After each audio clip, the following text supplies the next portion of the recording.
Shalom. First and foremost, I want to give all praises, honor, and glory to Yahweh, Bahasham, Yahushai, Bahasham, Rechak, Kodash. Double honors to the elders and the apostles of Great Millstone, and peace and blessings to the elect.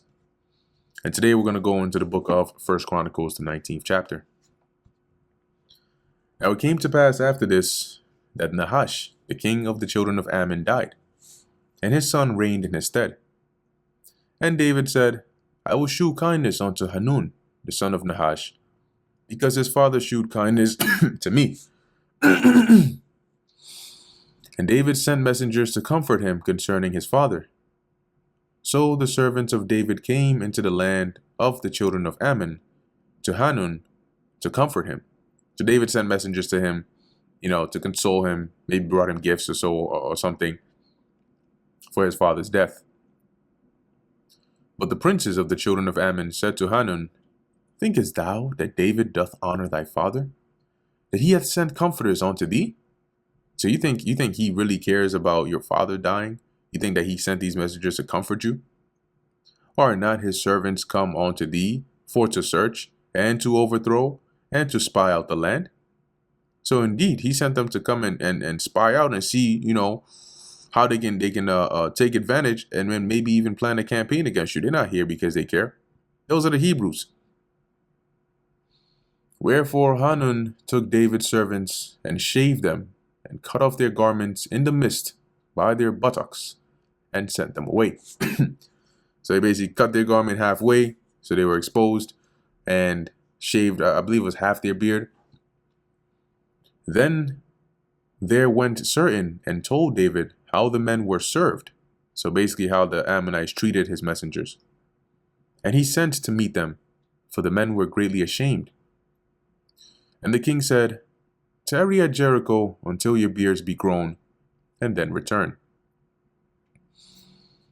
And when the children of Ammon saw that they had made themselves odious to David, Hanun, the son of the children of Ammon, sent 1,000 talents of silver to hire them chariots and horsemen out of Mesopotamia, and out of Syria, Maacah, and out of Zobah.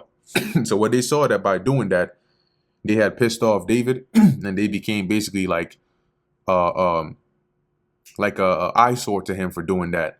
They basically immediately sent for reinforcements from from Mesopotamia and from Syria to come and defend them because they knew what was coming next.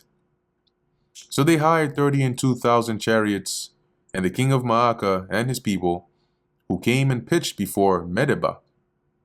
And the children of Ammon gathered themselves together from their cities and came to battle. And when David heard of it, he sent Joab and all the host of the mighty men. And the children of Ammon came out and put the battle in array before the gate of the city. So they came out to face against the armies of Israel before their city.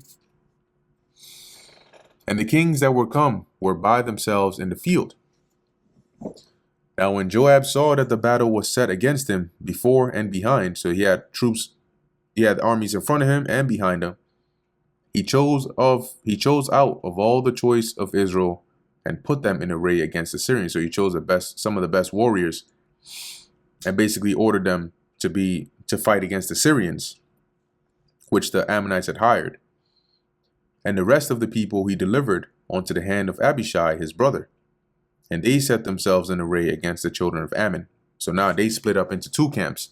One fights against the Syrians, one fights against the Ammonites.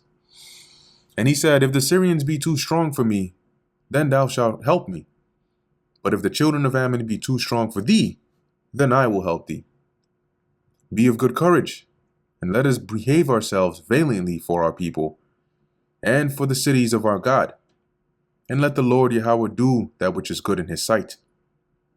So Joab and the people that were with him drew nigh before the Syrians onto the battle, and they fled before them. So they started whooping the Syrians' asses to where they had to retreat.